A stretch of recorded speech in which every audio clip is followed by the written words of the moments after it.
moment defined Medusa's new existence. Once revered for her beauty, she was now feared and hunted as a monster. But beneath the horror of her transformation lay a deeper question. Was Medusa truly cursed, or had she been given a weapon to defend herself in a world that had betrayed her? Medusa fled from civilization, retreating to a remote island where she lived in solitude. Here she came to terms with her new form and the terror it inspired.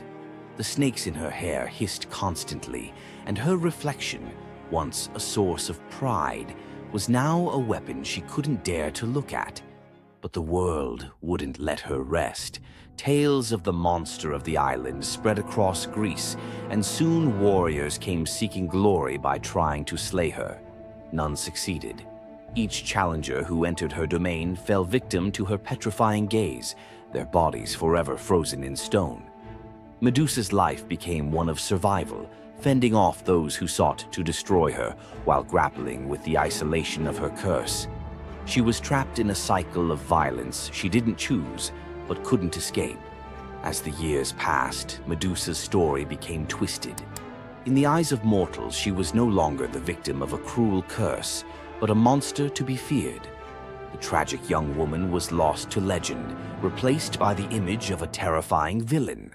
Enter Perseus, a young demigod with a destiny to fulfill. Tasked with bringing back Medusa's head as proof of his strength, Perseus embarked on a perilous journey to find her. But unlike the warriors before him, Perseus wasn't relying solely on his skill. He had the favor of the gods. Athena and Hermes provided Perseus with gifts to help him on his quest. Winged sandals to fly, a reflective shield to avoid Medusa's gaze, and a sword sharp enough to cut through anything. Most importantly, he was given a magical bag to safely carry her severed head. Perseus's journey to Medusa's lair was filled with danger, but none compared to the final challenge, facing the Gorgon herself. When Perseus arrived, Medusa was sleeping.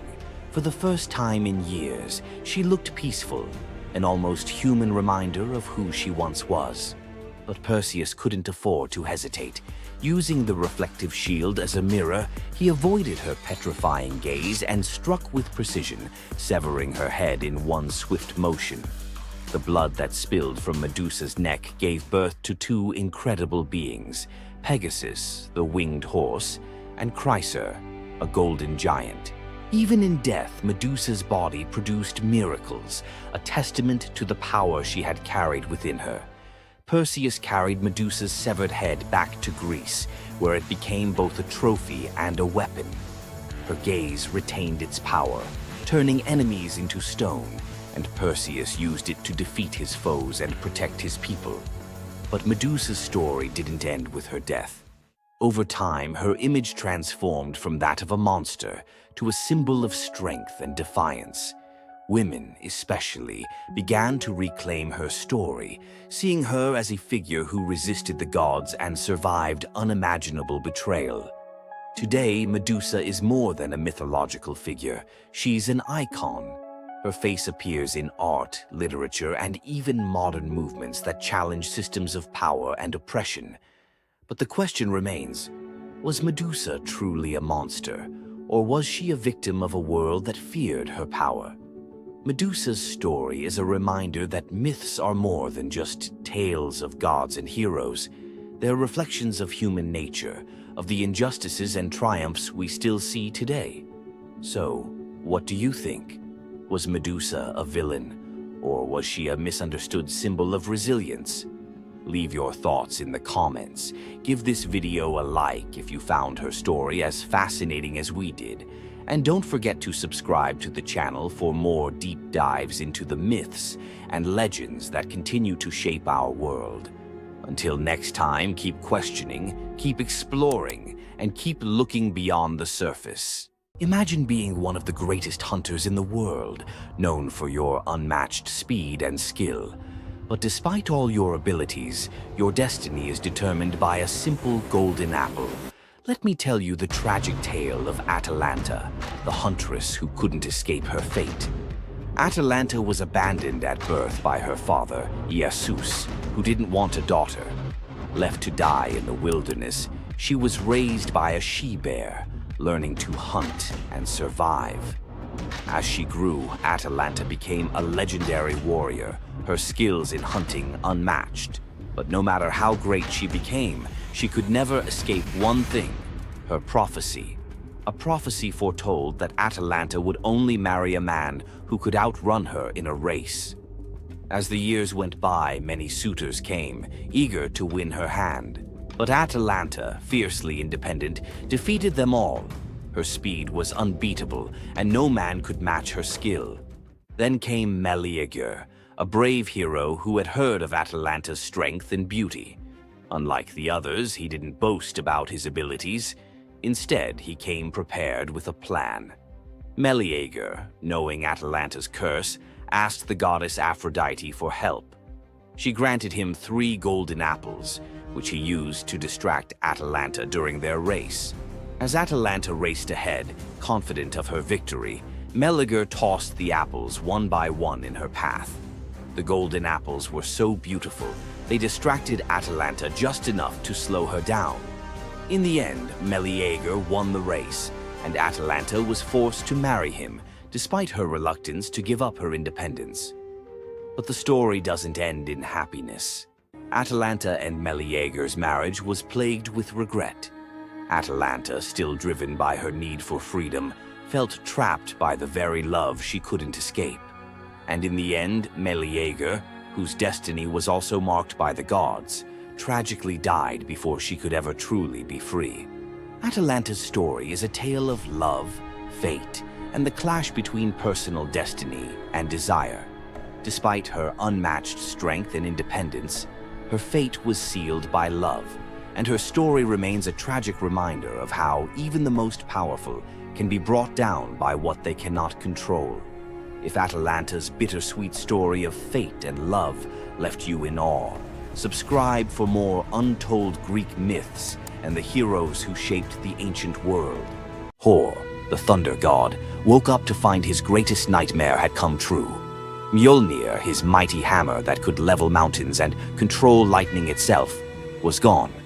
Without it, the thunder god was powerless, vulnerable, and mocked. The weapon that defined his very identity as protector of Asgard had vanished without a trace. But what happened next would humiliate him more than any defeat in battle. To get his hammer back, Thor would have to do something that went against every fiber of his warrior identity. You won't believe the disguise he ends up in. It all began on what should have been an ordinary morning in Asgard. Picture Thor reaching for the leather grip that had been at his side for countless centuries, his fingers closing around nothing but empty air. The spot where Mjolnir should rest felt cold and wrong, like a missing tooth that your tongue keeps finding. Thor's morning routine, as predictable as sunrise over Asgard's golden halls, shattered in that single moment of realization. The hammer forged by dwarven masters, the weapon that could summon lightning and level mountains, had vanished without so much as a whisper of sound. The initial shock hit Thor like a physical blow. His hand remained suspended in space, still reaching for what wasn't there. Then panic crept in, cold and relentless. He let out a blood-curdling roar of sheer rage, the whole palace trembling.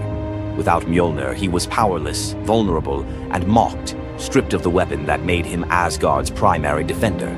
The enemies that prowled the borders of the 9 realms knew about his mighty hammer. They counted on Thor's strength to keep them at bay. Now that strength was gone. Word spread through Asgard's halls faster than wildfire. The other gods gathered in emergency council, their faces grave as they grasped the full scope of the crisis. Odin's ravens had brought no news. The watchmen at the gates had seen nothing. Mjolnir had simply disappeared, as if it had never existed at all.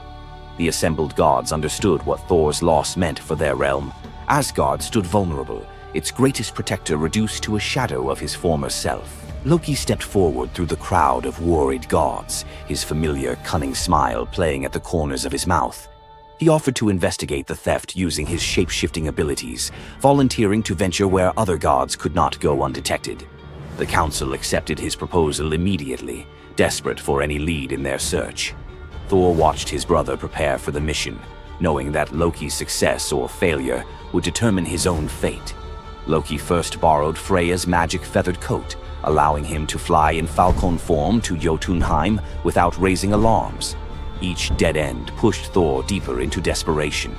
He imagined facing his enemies defenseless, their laughter echoing as they realized the thunder god carried no thunder. The trail finally led to the most dangerous territory of all, Jotunheim, the realm of the giants. Loki strode into the council chamber with the confident gait of someone who had solved a mystery, but his expression carried an ominous weight. The giant Thrym, lord of the frost giants, had openly boasted about his theft from his massive throne of ice and stone.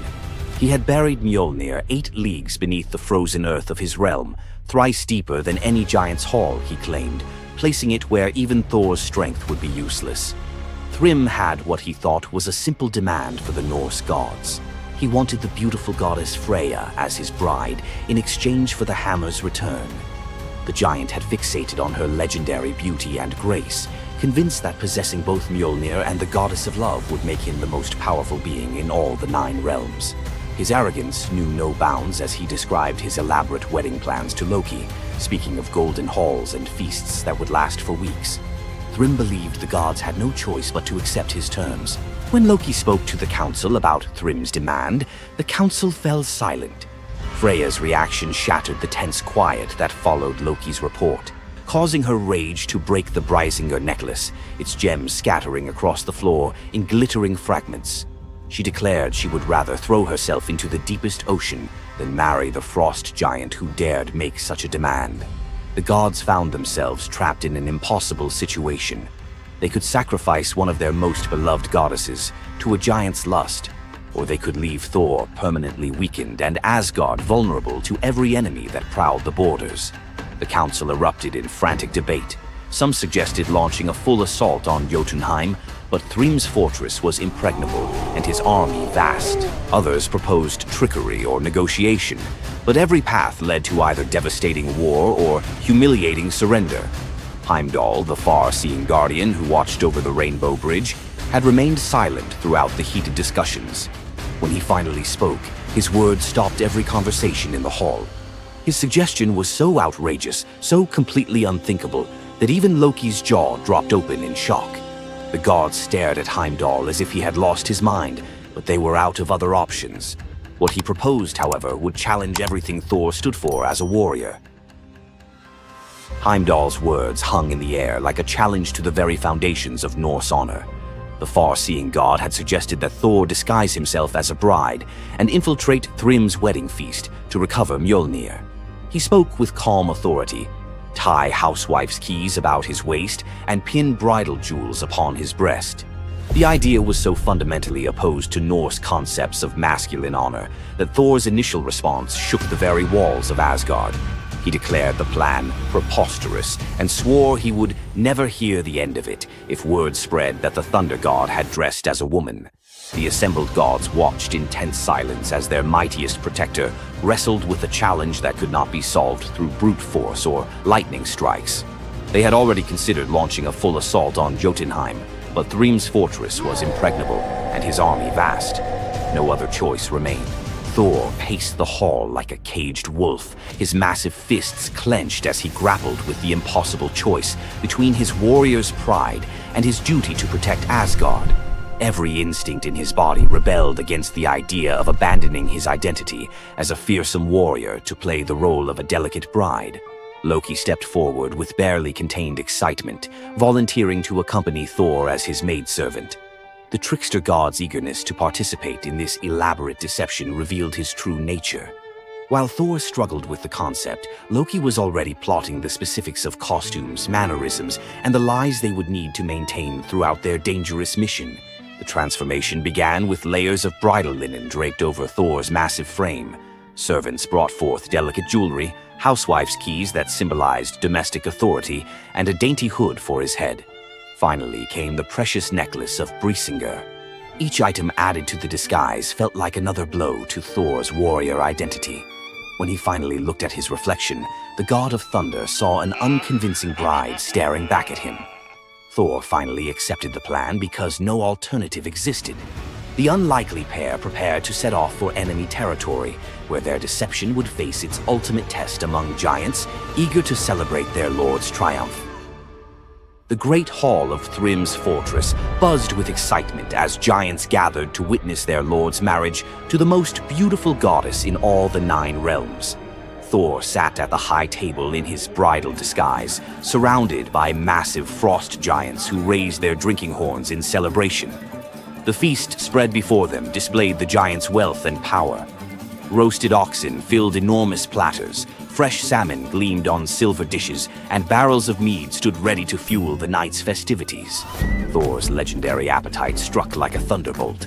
He polished off an ox and ate whole salmon in moments, tearing through the meat as if he hadn't eaten in weeks. 3 measures of mead vanished as quickly as if someone had poured them into a bottomless pit. The assembled giants watched in stunned silence as the delicate bride consumed more food than most warriors could handle. Thrym's eyes narrowed with growing suspicion. This goddess ate like a battle-hardened warrior, returning from a long campaign, not like the refined Freya he expected to marry. Loki stepped forward with the smooth confidence of a master storyteller. He spun a tale about Freya's 8-day fast in eager anticipation of reaching Jotunheim and marrying the mighty Thrym. The explanation painted a picture of a lovesick goddess, so excited about her wedding that she had refused all food during her journey. The giants nodded in understanding, their suspicions melting away as they accepted this romantic explanation. Thrym felt honored by such devotion and relaxed completely, his doubts vanishing. Beneath his bridal veil, Thor's rage simmered like molten metal ready to explode. Every moment at the feast brought new challenges as he struggled to maintain feminine mannerisms while surrounded by his enemies. His massive hands shook with barely controlled fury as he watched the giants celebrate what they believed was their victory over Asgard. The critical moment finally arrived. Thrym commanded his servants to bring Mjolnir forth, the very moment Thor had trained his eyes on since dawn. The servants placed the legendary weapon before the disguised bride as part of the traditional ceremony. Thor's fingers closed around Mjolnir's familiar handle, and lightning immediately crackled through the hall. He ripped away his bridal veil and roared his true identity to the shocked giants. Thrym's eyes widened in terror as he realized the bride he had been celebrating was actually the god of thunder himself. Thor swung Mjolnir, killing Thrym instantly after crushing his skull with Mjolnir, then turned on the assembled giants, and even the pleading giantess met Mjolnir's crack before the hall fell silent. The theft that had begun with arrogance ended in complete destruction. This tale reveals how even the mightiest heroes must sometimes sacrifice their pride to protect what matters most. Back in Asgard, the Aesir never spoke of the bearded bride again, though a few still hide a smirk when Thor raises Mjolnir. And we end this story with a very valuable lesson. Never steal Thor's hammer. And if you're going to, don't make him dress like a woman.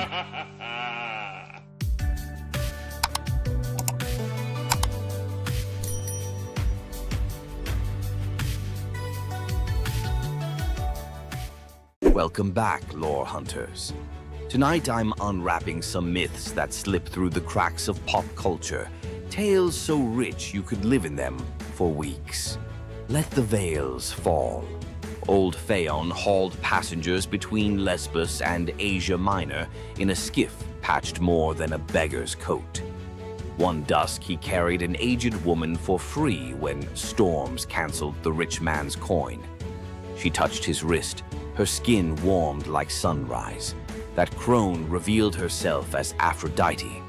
Payment: an alabaster jar of rose-scented balm. Phaon rubbed a dab on his temples. Waves reflected a new face, jaw sharp, curls ink black. Word of the god-veined ferryman blitzed across isles. Queens queued for night voyages. Fame fed on humility until none was left. Phaon mocked old lovers, hiked his fares, painted his hull with gold leaf. Aphrodite, hearing temple incense now dedicated to Phaon instead of herself, revisited, this time as a scarred sailor claiming poverty. Rebuked, she cursed the balm to invert. Every admiring gaze would now age him a year. By next moon, the once idol looked like driftwood. He vanished, Some say into the strait's whirlpool, others into a hermit cave. Poets still swear his ghostly skiff appears on starless nights. If you board, you arrive at dawn a decade older, pockets full of rose petals that rot before noon. Queen Althea of Calydon screamed through her labor as the hearth fire hissed. From the embers, a coal spat out, a single firebrand the length of a dagger. The fates appeared, scissors glinting. Lachesis measured the newborn's life against that coal. Clotho whispered, when the wood is ash, the boy is dust. Althea snatched the brand, quenched it in a silver urn, and hid it under her bed.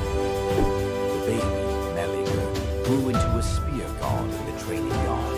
None but his mother guessed why storms seemed to pause for him. Years later, Artemis loosed a boar monstrous as a siege tower to punish King Oeneus for a skipped sacrifice. Hunters from every Greek polis gathered. Meleager led, eyes bright as forge fire. Among the heroes strode Atalanta, swift, lethal, and female, an affront to the older princes. In the thicket, Atalanta's arrow struck first blood. Meleager's spear finished the beast. He offered her the pelt. Male egos erupted. Two of Meleager's uncles drew blades. Meleager defended the huntress, slaying his own kin. Word sprinted ahead of him to the palace. Althea collapsed at news her brothers lay dead by her son's hand. Grief wrestled prophecy in her chest. Shaking, she fetched the firebrand, lit a torch, and held both over the brazier. Her love warred her rage for 9 heartbeats. On the 10th, she let the wood slip. Miles away, Meleager felt his marrow ignite. He dropped mid-stride, armor ringing like a funeral bell. At the palace hearth, the brand hissed its last and fell to gray powder. Althea watched the flakes swirl, then walked into the flames herself. In Calydon, they still say, whatever a mother births, her fire can reclaim. Young Cyparissus roamed Chios with a bronze shepherd's crook taller than himself. Apollo, idling in mortal disguise, gifted the boy a tame stag crowned with ivory antlers. It followed him like sunrise follows dawn. One blistering noon, flies tormented the stag. Cyparissus, meaning only mercy, aimed his javelin to shoo them. The tip glanced off a stone, pierced soft flank. The deer collapsed, breath misting blood. Cyparissus dropped beside it, sobs carving caverns in his throat. Apollo arrived to heal, lyre weeping gold notes. But the boy refused salvation for himself. He begged, give me a grief that never dries, so I remember him forever. Clouds boiled violet, the ground drank color from his sandals upward. Where Cyparissus knelt now stands the first cypress, trunk straight as a spear of mourning, sap weeping resin tears. Greeks plant the tree in graveyards because its roots plunge only downward, never sideways, like a grief that refuses distraction. On summer nights, hunters claim the wind through cypress needles sounds like antlers brushing the sky. Athens hailed Cephalus and Procris as couple of the century. He an expert hunter, she a devotee of Artemis. As wedding gift, the goddess sent 2 marvels. Lalaps, a hound fated to catch any quarry, and a spear destined never to miss. One morning, Cephalus rested from the chase and sang to the breeze, calling it Nephele, sweet comfort. The dawn goddess Eos, eavesdropping, snatched him skyward, offering immortality. He pined for Procris. Eos scoffed, she'll betray you. Suspicion slid under his skin like splintered arrow reeds. Cephalus returned in disguise, bribing servants to hint Procris had strayed. At twilight, she arrived in the woods, masked, to spy on him first. Hearing rustle, Cephalus loosed the divine spear toward the sound. It cannot miss. The mask tore away, Procris's eyes wide as shattering glass. She fell against his chest, whispering only, "The breeze, remember?" Cephalus buried her on Mount Hymettus, pinned the fatal spear beside the grave, and leashed Laiolaps there eternally. Some nights, hikers see a spectral dog chase a phantom hare in circles that never close, while a jealous wind mutters the name Nephele through the pines. Poor farmer Ligdus told his pregnant wife, if the child is female, exposure must follow. Dowries ruin paupers. Desperate Telethusa prayed to Isis. The goddess appeared, golden-winged. Bear the child, raise her as son. Baby Iphis arrived. They bound her chest, taught her spearcraft, named her heir. At 13, Iphis was betrothed to radiant Ianthe, who adored her future husband. Iphis loved her too, but carried a secret that tore her apart. Nights she begged Isis, either unmake love or unmake lie. Eve of the wedding, Iphis roamed the temple till exhaustion. At midnight, statue eyes flashed, muscle quaked under skin, voice dropped like falling figs. When dawn trumpets blew, Iphis emerged, broad-shouldered, jaw square, still wearing mother's hopes, but now truth-shaped. Ceremony erupted in double amazement. A father spared from murder, a bride gaining the groom her heart already knew, a city given a living parable that gods can edit flesh the way poets edit verse. On anniversaries, Crete's couples exchange braided veils, symbol that love may bend rules when petitioned with courage. Satyr-blooded Ampelus dazzled Dionysus, youth swagger, curls like grape tendrils. He rode a bull through vineyards, boasting he was braver than the god. Dionysus, half teasing, half testing, sent a gadfly. The bull bucked.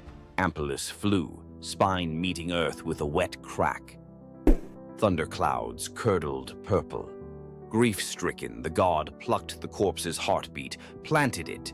From ribs sprouted twisting vines, from fingers curling shoots. First grapes.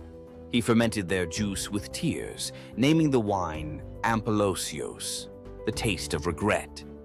Every toast pours a little myth, sweetness chased by sting. Drink deep and you repeat the boy's brag, but this time, hopefully, know when to dismount. On the gray docks of Anthedon, a lone fisherman named Glaucus noticed something odd. Every fish he caught leapt back into the sea after flopping across a patch of wild green herbs. His curiosity, half hunger, half science, won. He tasted one leaf. A heartbeat later, his pulse throttled like a war drum. Gills tore open on his neck. Terrified, he dove overboard and discovered he could breathe brine like air. In the midnight blue below, sea deities gathered, nereids swirling like living lace, old Phorcys with crab shell crown. They greeted the newcomer, then forced a cup of ichor on him. Drink, forget the shore. Visions blitzed his skull, shipwrecks yet to come, lovers yet to drown. Prophecy is a toxin that never metabolizes. Glaucus tried to surface, to hug his aging mother, but every wave slapped him back.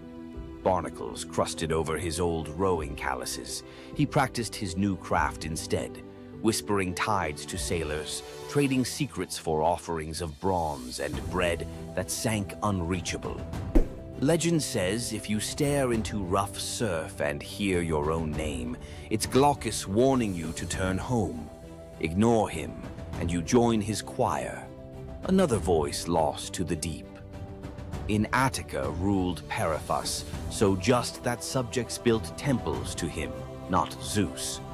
Offerings piled higher than to Olympus. Flattery sharpens divine talons. Thunderhead over the palace. As lightning coiled to strike, Apollo intervened. Spare the righteous, punish the praise. Zeus relented, halfway. Before the court's eyes, Periphas's flesh rippled into plumage, arms broadened into storm-breaker wings. His queen begged accompaniment, became an osprey. Throne room glittered with abandoned gold. Zeus decreed the new eagle his personal herald. Immortal, hungry for serpents of hubris. Every lightning flash, tradition holds Periphas scouts ahead, making sure no mortal altars bear the wrong name again. Arcadian huntress Callisto pledged lifelong virginity to Artemis. Oaths echo loudest in forest silence. Zeus, disguised as Artemis, tricked Callisto when her secret pregnancy showed. The real goddess burned with double fury, betrayed and impersonated. Artemis transformed the girl into a shaggy bear. Callisto's newborn, Arcas, left human. Years later, on a hunt, Arcas drew bow at the lunging bear, unaware it was his mother. Zeus intervened, flinging both into the sky as Ursa Major and Ursa Minor. They circle Polaris forever, never touching, an eternal near miss engraved in stars. Notice how each story spins one spindle. Desire collides with destiny, and form shatters. Greek myth isn't merely about gods showing off, it's about limits. And the instant you cross them, reality melts and recools into shapes that remember the crime. Which of tonight's transformations branded you hardest? Firebrand, spear, cypress, rose curse, or braided veil? Write its name in the comments, but add one line. If this myth were my life lesson, I'd finish the sentence. Best confession gets read on next episode. Immortal as any Greek hero. Slap that like if you felt the heat of Meleager's log or the sea spray of Phaon's oars. Subscribe and ring the bell so the algorithm threads your name into our next tapestry. Remember, stories are sparks. Hold them too lightly and they fade. Grip them too hard and they burn. Find your balance. See you in the weave. Heroes, monsters, tragedies. You know the drill. Tonight we flip the script. Some little-known tales where wit, nerve, or kindness earn outright miracles. Glass number 1 holds a bronze serpent coiled around a sprig of green, and a boy who literally came back sweeter than honey. Knossos in Midsummer smells of rosemary, sea salt, and beeswax. While the court argued harvest taxes, young Glaucus chased a bright blue lizard past the kitchens, through a corridor stacked with amphorae of fermenting honey, and, because small boys fit where gods do not, straight down a ladder into the palace cellars. Down there, the air was syrup thick.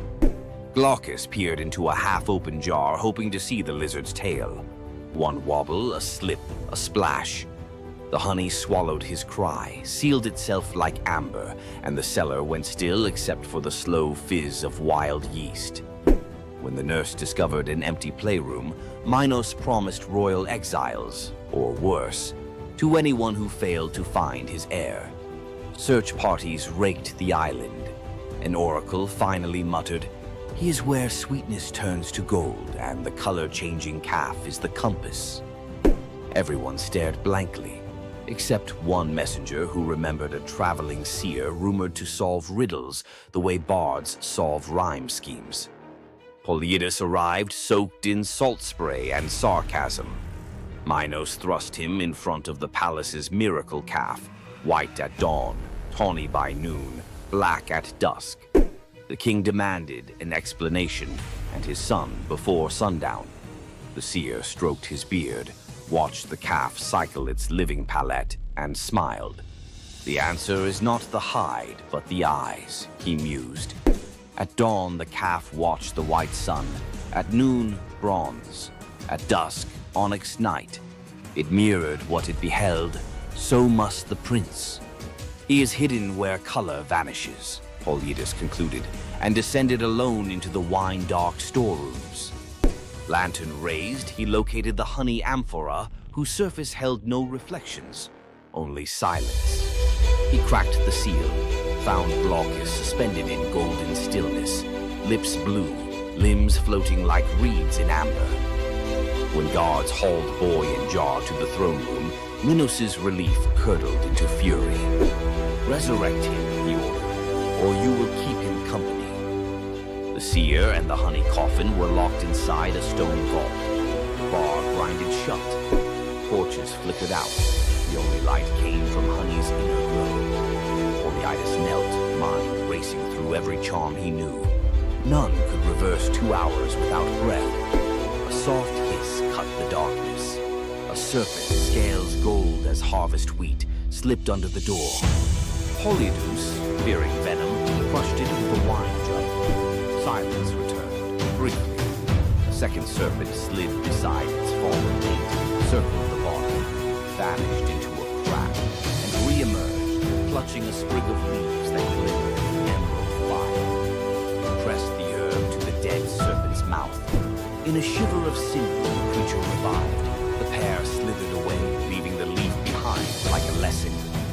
Polyidus's pulse hammered. He ground the glowing plant between stone shards, smeared the paste across Glaucus's cold lips, and half praying to gods who seldom pick up, waited. A heartbeat. 2. Then the boy coughed, honey and air and the shriek of returning life. He sat up wide-eyed, asking if lunch was ready. The vault erupted in shouts. Guards dragged them to Minos, whose relief eclipsed his threats. "Teach the child your art," the king commanded, "and you may leave Crete with both eyes intact." For 30 days, Polyidus tutored Glaucus, reading omens in bird flight, divining storms by the smell of stone, decoding dreams as if they were parchment. Each lesson the seer delivered with growing dread. Minos could weaponize prophecy. On the final morning, he presented Glaucus with a cup of wine to seal memory. The boy drank. Polyidus leaned close, whispered a single word, and the wine turned bitter. Glaucus spat it back onto Polyidus's lips. That was the spell. Every technique, every cosmic shortcut drained from the boy's mind like sand through a broken hourglass. He would live healthy, happy, but ordinary. The gift stayed locked in Polyidus's own skull. The seer departed at sunset, pockets empty except for a few stray violet leaves, the serpent herb. Some say he planted them across the Aegean. Others insist he fed them to bees, breeding honey that glows faintly green when moonlight is thin. In mountain apiaries of rural Greece, beekeepers still search for Glaucus honey, said to cure a stopped heart if administered within 3 breaths. And every cellar apprentice learns, keep lids tight, keep ladders chained, and keep an eye out for serpents. Sometimes they carry medicines gods never meant us to find. Nymph Princess Cyrene tackles a lion preying on her father's cattle. Apollo, stalking inspiration, watches her wrestling the beast bare-handed and thinks, forget liars, that's poetry. He swoops not with roses but a gold chariot pulled by griffins. Rule a land of your own, he says, pointing across the Mediterranean. Cyrene's answer, give me a bowstring and some good soil. She rides shotgun all the way to Libya. On sun-drenched highlands, she spears the ground. Fresh springs burst. The place becomes Cyrene, namesake queen founder. Apollo immortalizes her as a long-lived nymph. Their sons include Aristaeus, future bee guru, and Eadmon, Argonaut prophet. Centuries later, Cyrenean olive oil sells for triple price in Athens. Bottles carry a tiny embossed lion, reminder that one headlock can echo into a civilization. Morning of his birth, infant Hermes crawls out of cradle, spies a tortoise, hollows the shell, strings cowgut. Voila, the first lyre. Same afternoon, he rustles 50 of Apollo's divine cattle, walking them backward to confuse hoofprints. Apollo tracks the tune of an unfamiliar instrument to a cave and catches, not a rustler, a giggling baby. Hermes begins to play. The melody melts Apollo's fury like wax. The sun god trades the entire herd plus the golden staff of herdsmen for the lyre. Contract signed before Hermes can crawl again. Apollo becomes patron of music. Hermes gains official portfolio of travelers, traders, and, ironically, thieves. Every time a guitarist hands a riff to a bandmate for mutual gain, they reenact that cave-side barter. Enslaved courtesan Rhodopis toils in a Nile Delta villa.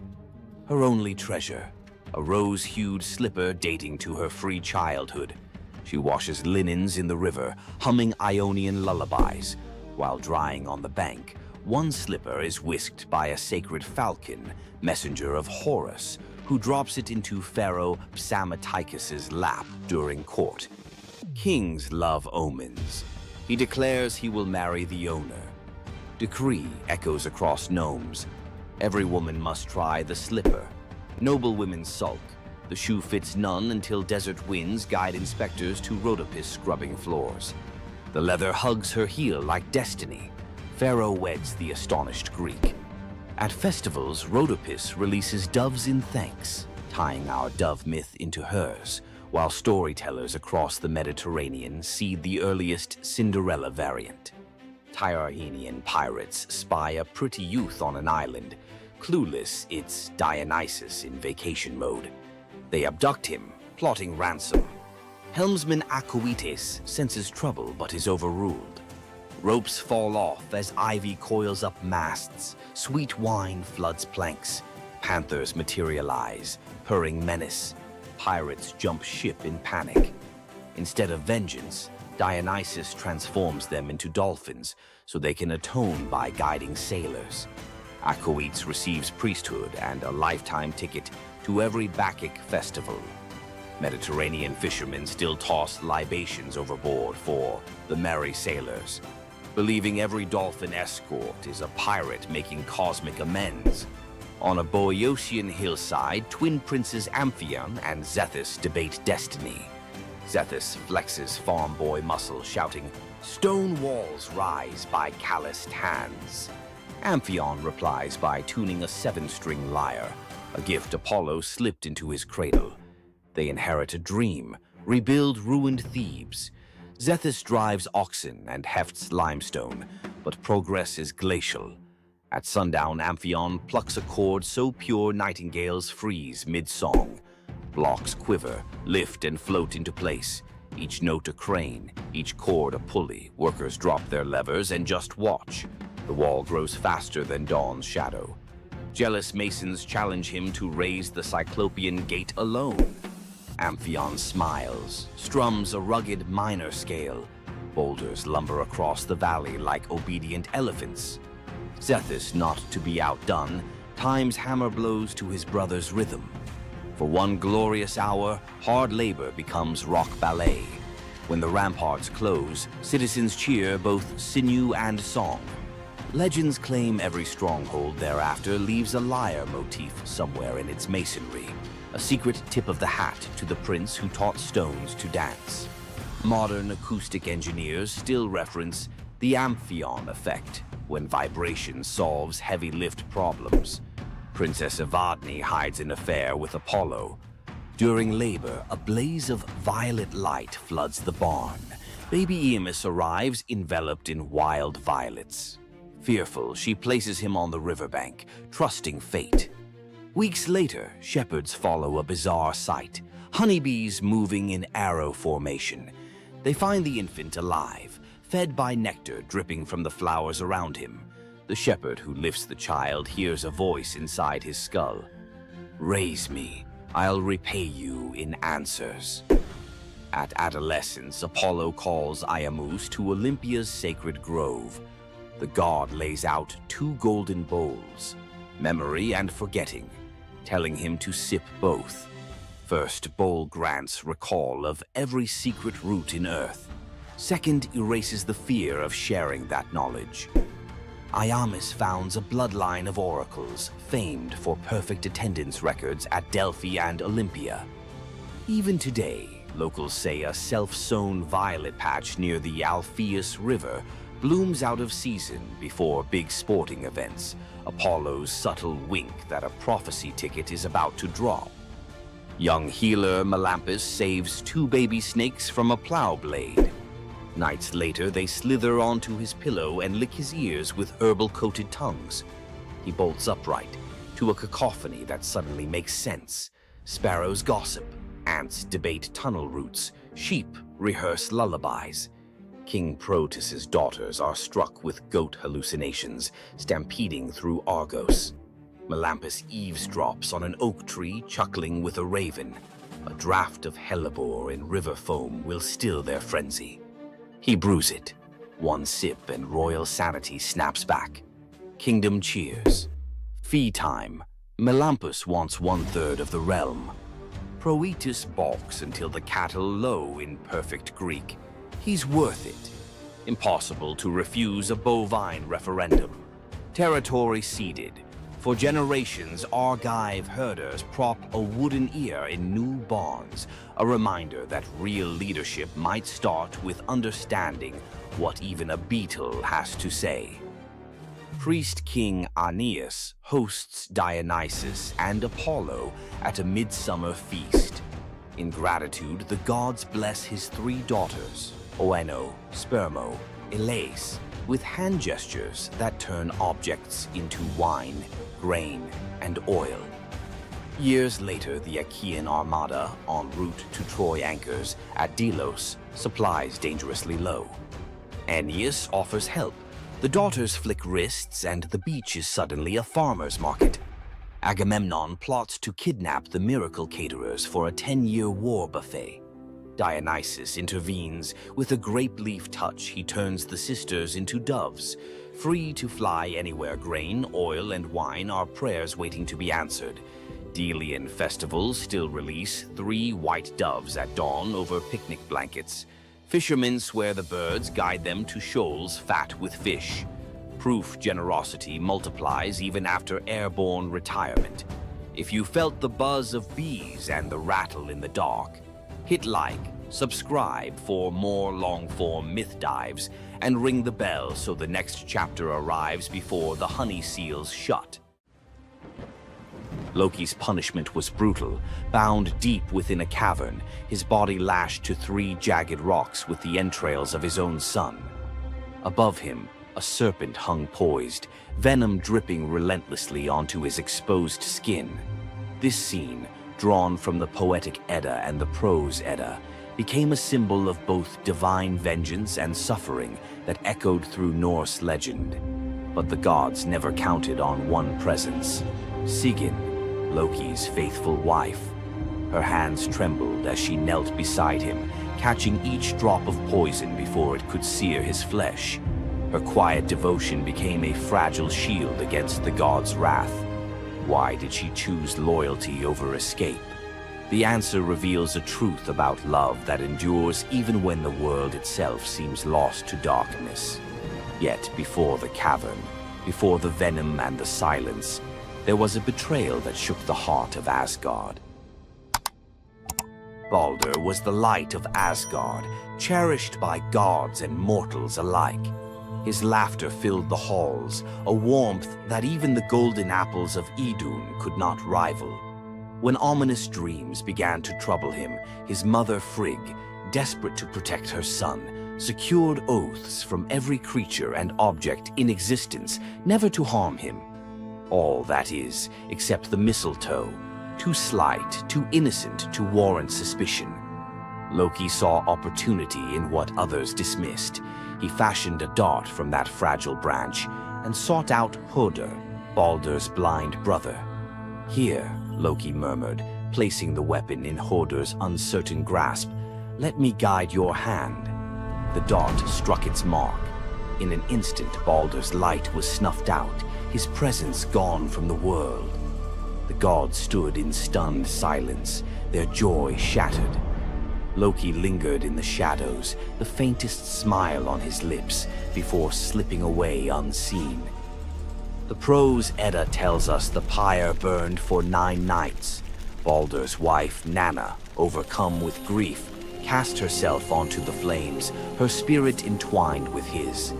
The gods heaped treasures upon the funeral bier, Odin's ring Draupnir, Balder's own ship Hringhorni, to honor him, but no offering could fill the void left behind. The air grew heavy with suspicion. As the smoke twisted skyward, Word spread of an old woman whispering to Hoder in the moments before the fatal blow. When Thor forced the truth from a trembling servant, silence fell like a shroud. Loki's name was not spoken, but its weight pressed upon every heart. The gods had tolerated his mischief, his clever lies, even the theft of Sif's hair. But this was different. The poetic Edda names him plainly: Loki, the guileful who brought it about, from which all misfortune came. Odin convened the gods to pass judgment. No mead flowed, no boasts rang out.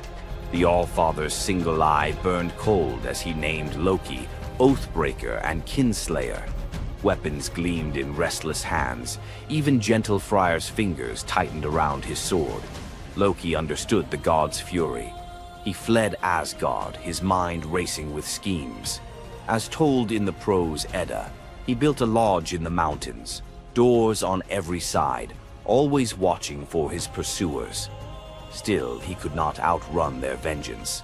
Odin's gaze found him, even in hiding. When the gods arrived, Loki tried to slip away, transforming into a salmon to evade capture in the river's swift current. But Thor's grip proved stronger than fate. Dragged back through the gates he once helped raise, Loki passed faces twisted with anger and betrayal. The gods' judgment was swift. The path ahead led not to mercy, but to a place where pain and silence waited in the damp and the dark. They forced Loki into the heart of the earth, a cavern where the air pressed cold and heavy, and every sound echoed off stone walls, slick with damp. Water dripped steadily from above, each drop magnifying the hush that settled over the gods as they set to their grim task. The stench of venom lingered, sharp and persistent, mingling with the iron tang of old blood. Odin's single eye caught the flicker of Skadi's movement. A silent nod passed between them, sealing what would come next. 3 massive boulders, freshly gouged with holes, stood ready. The gods had not brought chains or rope. Instead, they made Loki's punishment a reflection of his own chaos. The prose: Edda tells us they transformed one son, Vali, into a wolf who slew his brother, Nari. With the entrails of Nari turned to iron by the gods' will, they bound Loki fast, wrists, neck, thighs, and ankles locked tight against the unyielding stone. As the Völuspá declares, with the guts of his ice-cold son, the killer is bound. Each knot and twist was deliberate, a reminder that his own blood now held him captive. The weight of the rocks pressed into his flesh, a constant ache that would never fade. Skadi stepped forward, her presence sharp as frost. In her hands, a serpent writhed, its fangs gleaming. She fixed the creature to a stalactite directly above Loki's face. "For Balder," she said, her voice steady and cold. The serpent's jaws parted, and a bead of venom gathered at its tip. It hung for a moment, then fell. Loki's scream reverberated through the cavern, his body arching in agony as the venom burned into his skin. The pain was relentless, searing into bone, and the world above felt its echoes, earthquakes shaking Midgard, rivers shifting, the roots of Yggdrasil quivering. The gods watched in silence, their faces unreadable. Justice, they believed, had been served. As the serpent's venom continued its slow assault, the rhythm of torment became all-consuming. The next drop formed, poised to fall. Then a figure emerged at the edge of the chamber, a woman, silent, a wooden bowl cradled in her hands. Sigin's arms were blistered, her sleeves stained, but her grip was unwavering as she stepped into the circle of pain. The cavern held its breath. Sigyn knelt, her presence a quiet defiance. The venom hissed into the bowl, wood darkening with each drop. The gods turned away, their judgment complete, but the story within the cavern was only beginning. The bowl rested in Sigyn's hands, its wooden sides polished by hours of silent endurance. She knelt on the cold stone, skirts bunched beneath her, and waited for the serpent's venom to fall. The first drop struck with a hiss, a thin wisp of smoke curling up as Loki's breath caught in his throat. She kept her gaze fixed on the bowl, her resolve anchored by the rhythm of her task. Time unraveled in the cavern, marked only by the relentless cadence of the venom. Drip, catch. The liquid sizzled as it struck the wood, the heat seeping through Sigin's calloused palms. Each shift of her grip was subtle, a quiet adjustment to keep the bowl steady as her arms ached. Above, the serpent's shadow twisted over the stone, its coils unmoving, its venom gathering in slow, deliberate drops. Loki whimpered, bracing for pain that had become his constant companion. The sound of his dread was sharper than his cries. The air hung heavy with the stench of scorched flesh and the metallic sting of poison. The darkness pressed in, broken only by the faint glimmer of Sigin's tears as they mixed with venom in the bowl, each drop a testament to her resolve. The silence between drops was punctuated by Loki's ragged breaths and the distant echo of water dripping from the cavern walls. Sigin's world narrowed to the weight in her arms and the threat above.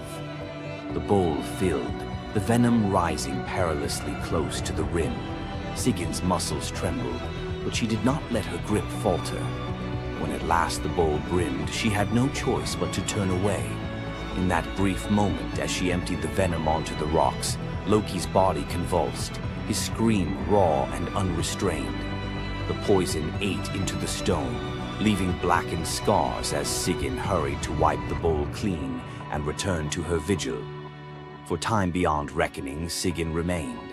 The myth offers no window into her thoughts, only the image of her kneeling, unwavering as Loki's mind splintered under the weight of his agony.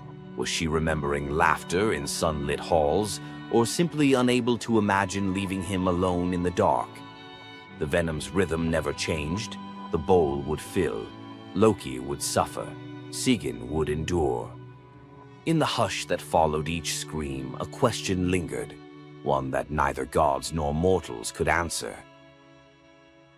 Love in the dark was never simple. While the gods turned away, Sigyn remained, her presence reshaping the meaning of Loki's punishment. His betrayals had echoed through Asgard, yet her loyalty was a force the gods never expected. The Eddas offer no window into Sigyn's thoughts, recording only her actions. Blistered hands, a steady bowl, venom caught before it could sear flesh. This silence leaves space for us to wonder. Was it love that held her there, or a deeper sense of duty, something older and more enduring than the gods' own laws? Loki, once the master of deception, now depended on the mercy of the one he had so often left in the shadows. When the bowl overflowed and Sigyn turned away, each drip crept like fire through him, twisting his features in agony. His eyes, when they met hers, flickered with both gratitude and resentment. He needed her, but the venom's torment mingled need with bitterness. Still, Sigyn returned every time, catching the next drop before it could fall. The myths do not say what passed between them in those moments, only that she stayed, her resolve unbroken. Scholars often call Sigyn the embodiment of loyalty, the ultimate symbol of spousal devotion. Yet, her sacrifice was more than an act of love. It was a quiet rebellion. By kneeling in the cavern, she defied the gods' vision of justice. Odin had crafted Loki's punishment to be absolute, to break him alone in the dark. Sigyn's refusal to abandon her husband became a shield, her presence a silent protest that denied the gods complete victory. The Eddas never assign her a motive, leaving modern readers to fill the silence with their own questions and interpretations. Was her endurance an act of compassion, or a challenge to the order imposed by the gods? Each drip marked the passage of time, each bowlful a measure of suffering and steadfastness. Loki's laughter, once quick and sharp, faded into broken gasps. His words, sometimes curses, sometimes pleas, found no purchase. Sigyn's hands grew raw and ruined, but she did not falter. The cycle of pain and mercy continued, unbroken. In the end, it was not just Loki who endured the god's punishment.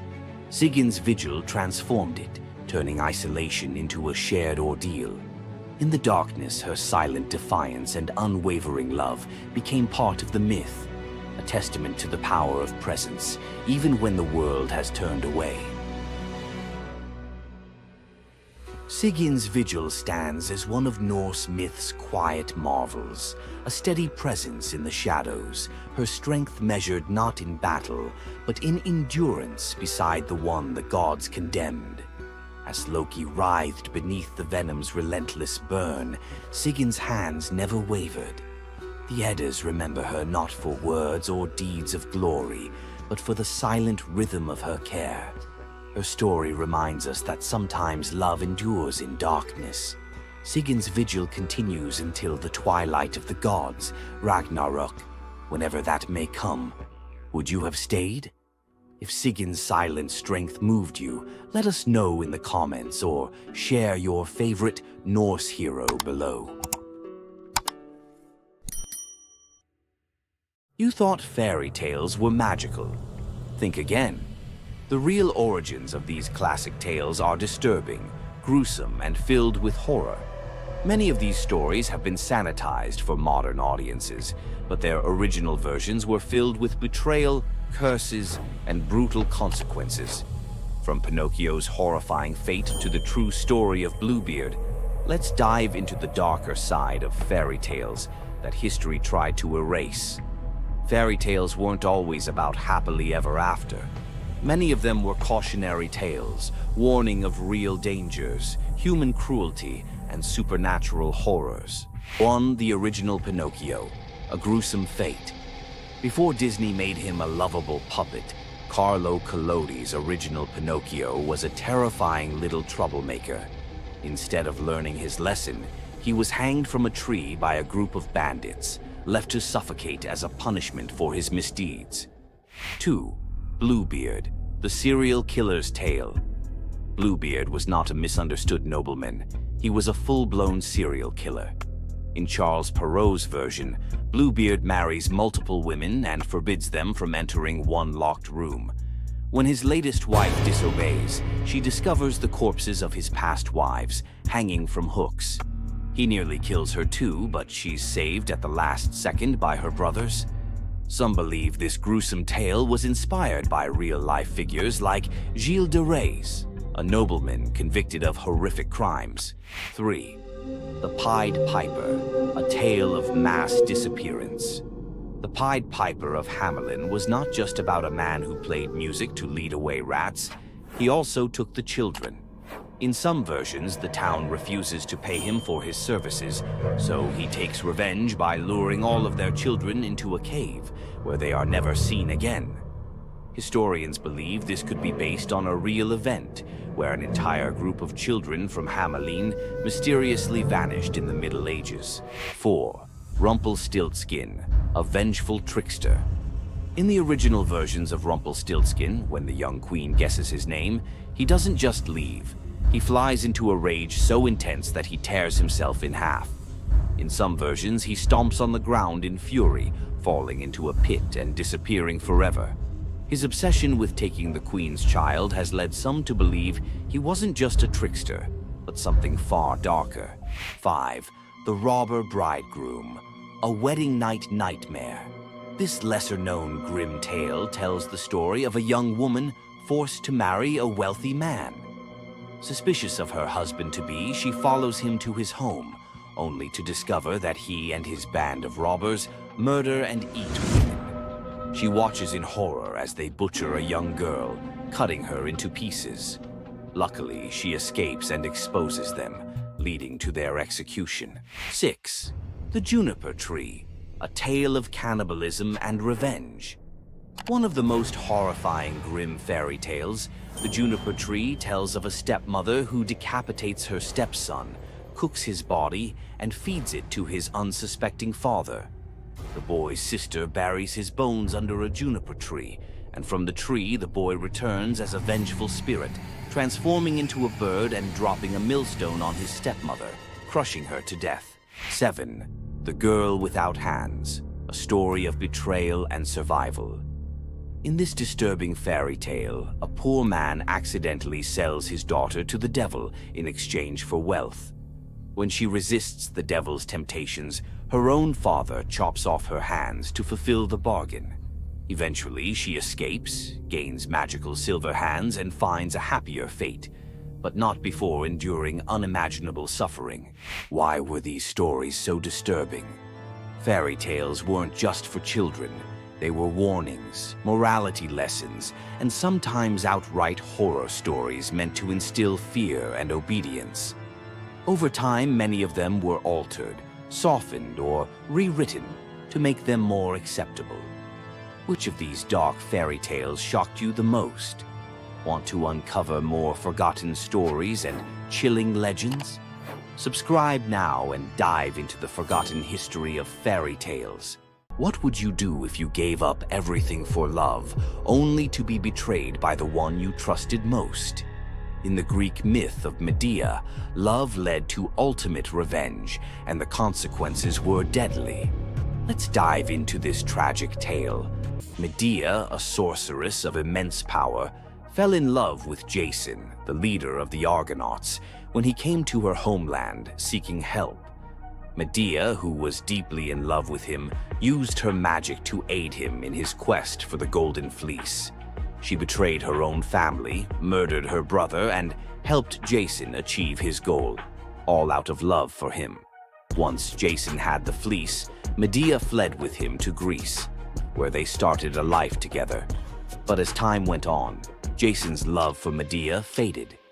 He decided to marry Glauce, the daughter of Creon, the king of Corinth, in an effort to secure a more powerful position. Medea, heartbroken and furious at the betrayal, decided to exact her revenge. She used her powers to craft a poison so deadly that it would burn Glauce alive when she put on a beautiful dress that Medea had sent her as a gift. But Medea didn't stop there. In her grief and rage, she murdered her own children, Jason's children, to ensure he would suffer the most for his betrayal. The pain of losing everything she loved was unbearable, and Medea, having left nothing behind but destruction, fled to Athens, leaving Jason to wallow in his sorrow and regret. Medea's story is a tragic reminder of the destructive power of betrayal and the extreme lengths to which love can drive someone.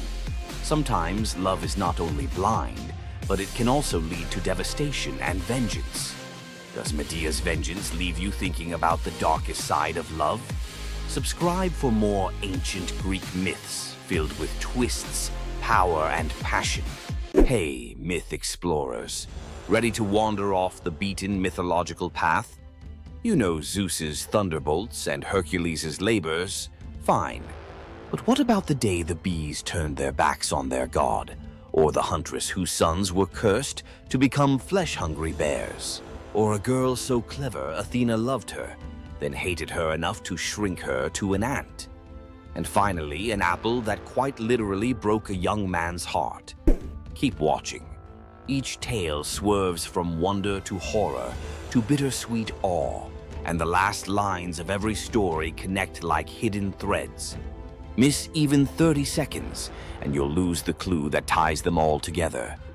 When Zeus married Hera, Hermes carried gold-edged invites to every being, mortal, divine, animal. Chelone, a river nymph, accepted with a careless nod, but when the day came, she sniffed at the sky, poked the embers in her hearth, and sighed, "My little house is warmer than Olympus." Hours later, the wedding procession rolled past in thundercloud pomp. Hermes spotted Chelone's empty chair. Rage ignited in his silver sandals. He swooped down, seized the entire cottage, roof, pillars, walls, Chelone still clutching a teacup inside. One spell later, cottage and nymph fused into a single creature, shell on the back, head poked out, doomed to crawl forever, carrying the home she wouldn't abandon. The first tortoise. Locals swear that on spring evenings, if you kneel by a brook and whisper, "Leaving soon?" any tortoise nearby will retreat into its shell, tiny echo of a goddess-scorned recluse. Long before "Save the Bees" was a slogan, there was Aristaeus, demigod shepherd, inventor of cheese, olive oil, and above all, beekeeping.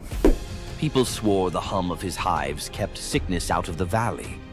Then one midsummer dawn, every bee lay motionless, wings stiff as parchment.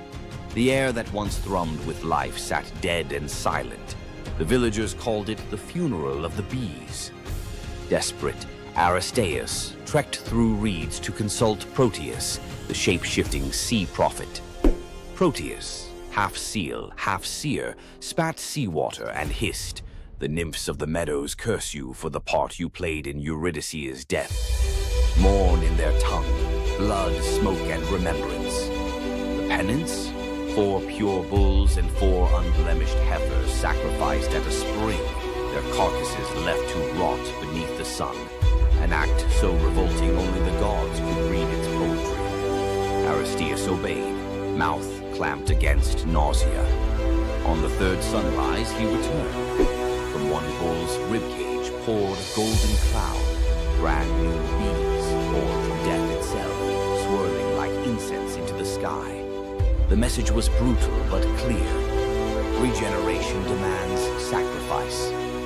Aristaeus fell to his knees, honeyed tears streaking his cheeks as the swarm chose his outstretched arms as their first hive. King Minos wanted an army, one soldier. So Festus cast Talos, a walking fortress of molten copper now hardened to bronze. 3 times a day, Talos circled the island. Invaders saw a man-sized sunrise sprinting the shoreline, hurling stones the size of oxen. Yet, the gods built Talos with a single flaw, a plug at his ankle, sealing a vein that pulsed ichor, divine lifeblood. Cue Jason and the Argonauts, desperate to dock. The witch Medea stepped forward, eyes glinting like mercury. "Mighty Talos, you are metal, but do you feel pain?" She sang of mortality, of rust, of endless duty with no rest. The bronze giant, half mind, half mechanism, knelt suddenly aware. A breeze teased the nail loose. One crimson gold jet spurted. Talos staggered, knees carving trenches in sand, and crashed, an empty shell echoing like a temple bell. Crete was silent but for the hiss of ichor boiling away. Local fishermen still claim some sunsets tint the sea bronze, Talos's lifeblood swirling just beneath the waves, hunting for its lost shell. Coronis of Thessaly loved Apollo, or thought she did, until a mortal soldier caught her eye. While Apollo healed plague in Delphi, Coronis entertained her new lover in secret. Only the raven, Apollo's avian spy, saw everything. The bird wrestled with the knowledge. If it spoke, a human would die. If it stayed silent, a god would suffer humiliation. Instinct 1, loyalty to the sun. It flew for 3 days, trailing white feathers through storm clouds, and crashed onto Apollo's lap to report the betrayal. Apollo's rage was surgical.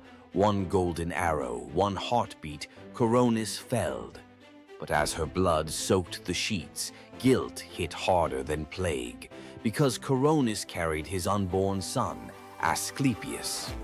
Apollo yanked the child from the dying womb, gave him to the centaur Chiron, and spun on the trembling raven. "You wanted me to see darkness. Now wear it." Flames the color of a lunar eclipse licked across white plumage, charring every feather jet black. The raven screeched, not from pain, but from shame immortalized. From then on, ravens lost the ability to speak in clear words. All that's left is the croak that sounds like a secret you can't quite make out. King Salmoneus looked at Olympus and saw a marketing opportunity. He forged iron wheels that struck bronze streets, sparking hellish fire. He hung bronze kettles along rope bridges, and when his servants tugged the ropes, they roared like thunder across the sky. During festivals, he hurled lit torches from his chariot, shouting, "Tremble, mortals!" "I am Zeus." Crowds, half fearful, half entertained, showered him with offerings. Thunder for Hire became the hottest ticket north of Delphi, but word climbed the air like smoke, reached the real Zeus, who waited for the perfect dramatic sting. On Simonia's grandest fete, dark clouds gathered, but the sky remained eerily quiet. Salmoneus rode out, ready to drop his counterfeit thunder. Zeus answered with the genuine article, a single bolt that vaporized the rope bridges, melted the bronze road into a river of screaming metal, and hurled Salmoneus, chariot, horses, ego, into Tartarus. There, chained to a rotating rock, he hears only one sound. Authentic thunder he can never claim. Locals swear the ruins of Salmonia still ring on electric nights, metallic echoes of Zeus performing an audit on false advertising. Polyphonte, one-time devotee of Artemis, vowed to remain chaste, but Aphrodite, never fond of holdouts, infected her with lust for a passing bear. Yes, a bear. Polyphonte vanished into the woods and returned months later with twin boys, Agrius and Aureus, towering, coarse-haired, with appetites that chilled the blood. They laughed at altars, hunted travelers, and roasted human limbs over campfires. Zeus finally snapped. He ordered Hermes to punish the whole family in whatever way preserves terror for future ages. Hermes, unwilling to butcher newborns, enlisted Ares, who gleefully bound the twins upside down and hacked off hands and feet. But before the blade fell again, the gods changed their minds, opting for metamorphosis over gore. Polyphonte became the Strix, a death omen owl whose shriek freezes armies. Aureus twisted into a towering eagle owl, herald of war. Agrius sank into the body of a vulture, forever gnawing carrion. And the family's hillside cave? Locals swear it still reeks of smoke and sweet meat. Farmers mark its mouth with iron nails. Iron, they say, silences bear-born ghosts. Next time an owl howls before battle, remember Polyphonte's cursed lullaby, a mother's love curdled into dread for every soldier who hears it. Athena once chose an Attic girl named Myrmex as her personal protege. The goddess introduced a dream project, the world's first plow. Myrmex watched, learned, then, intoxicated by the crowd's applause, whispered that she had invented the tool. Athena's gray eyes darkened. Soon after, a jealous wind shoved Myrmex while she harvested wheat. She staggered, dropped an armful of sheaves, and heard laughter, a cruel echo of her own boast. Athena emerged, face sorrowful. "You craved the harvest without the humility." She tapped the girl's forehead. Instantly, Myrmex shrank, limbs splitting, waist pinching. An ant scuttled where a maiden had stood, destined to steal crumbs of grain for eternity, mimicking the theft of Athena's credit. Centuries later, Zeus needed loyal subjects for his son Aeacus in barren Aegina. He saw the ant swarm and, in a grim joke, transformed them into soldiers. The Myrmidons, silent, disciplined, famous under Achilles at Troy. The bravest army in myth owes its origin to a single boastful sentence. Medusa grew up alongside the breathtaking Adonis under the roof of King Cinyras. Where Adonis was radiant, Medusa was steady, guard, confidant, brother in all but blood. When a boar gored Adonis in Aphrodite's sacred grove, every flower dimmed, and Medusa felt his chest collapse inward. Days later, they brought Adonis's body home. Melas strung a rope from a pomegranate tree and hanged himself, grief carving deeper than any tusk. His wife Pelia followed. Aphrodite arrived, drenched in her own tears, too late to save them, but not too late to transform them. Melas became the apple tree, branches heavy with fruit the color of heart blood. Pelia became the dove, eternal companion to Aphrodite, cooing in the apple's boughs. Their infant son, also named Malus, was spared and ordered to Delos to teach islanders the craft of shearing sheep. Ever since, Greeks call flocks mela in his honor. Legend says when an apple falls perfectly into a lover's open palm, Melos is granting a fragment of his devotion, a reminder that love can be both sweet and lethal. Every crunch echoes a heartbreak older than history. Careful who you offer an apple to. Aphrodite might just be listening. Which boundary breaker freaked you out most? Drop your vote below. Smash like if you'll think twice before faking thunder. Subscribe for Forgotten Monsters next week, and ring the bell. Unlike Melinoe, notifications haunt only by day. See you in the echoes. Imagine having a wish so powerful that everything you touch turns to gold. Sounds like a dream, right? But for King Midas, this dream turned into a nightmare. Let's dive into his tragic story. Once upon a time, King Midas ruled over a prosperous kingdom known for his wealth and opulence. But Midas wasn't just content with riches. He wanted more. He wished for the ability to turn anything he touched into gold.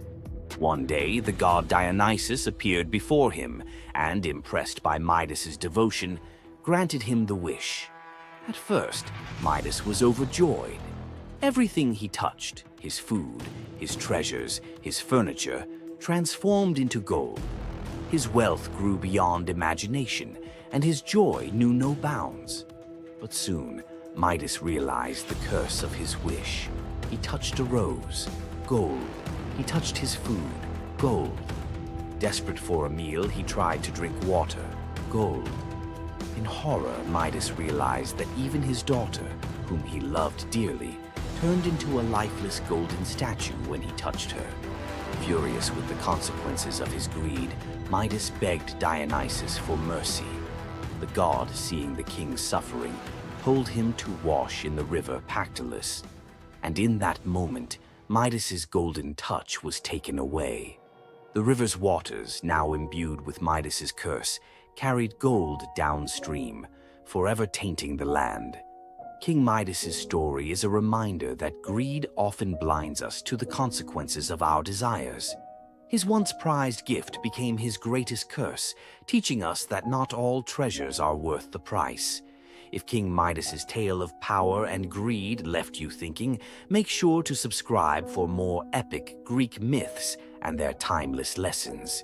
Stay tuned for more stories of fate, love, and the gods' wrath. Athena, the goddess of wisdom, war, and strategy, was one of the most powerful deities in Greek mythology. Feared by enemies, honored by heroes, and even challenging Zeus himself, Athena's legacy shaped legends, wars, and the very foundations of civilization. But was she truly a goddess of justice, or was there a darker side to her wisdom? Let's dive into the real story of Athena. Athena wasn't born like other gods. She burst fully grown from Zeus's head, armed with a spear and shield, a goddess of war and wisdom from the very start. But her story is more than just divine power. It's one of strategy, conflict, and influence that shaped the Greek world. The protector of heroes, Athena wasn't just a warrior. She was a tactician, a guide, and the ultimate ally to heroes. She helped Odysseus outwit the gods, gave Perseus the shield to defeat Medusa, and was the unseen force behind many Greek victories. The battle for Athens, Athena and Poseidon competed for control of the greatest city in Greece. Poseidon offered a mighty ocean, but Athena gave the olive tree, a symbol of wisdom and prosperity. The people chose her gift, and Athens was named in her honor. The merciless judge? Athena may have been wise, but was she just? When Medusa was assaulted in her temple, Athena didn't punish Poseidon, she punished Medusa, turning her into a monster. Later, she created the first court of law, showing her power wasn't just in battle, it was in justice, law, and politics. Wisdom and war, always balanced. Unlike Ares, the god of chaos and bloodshed, Athena's warfare was tactical.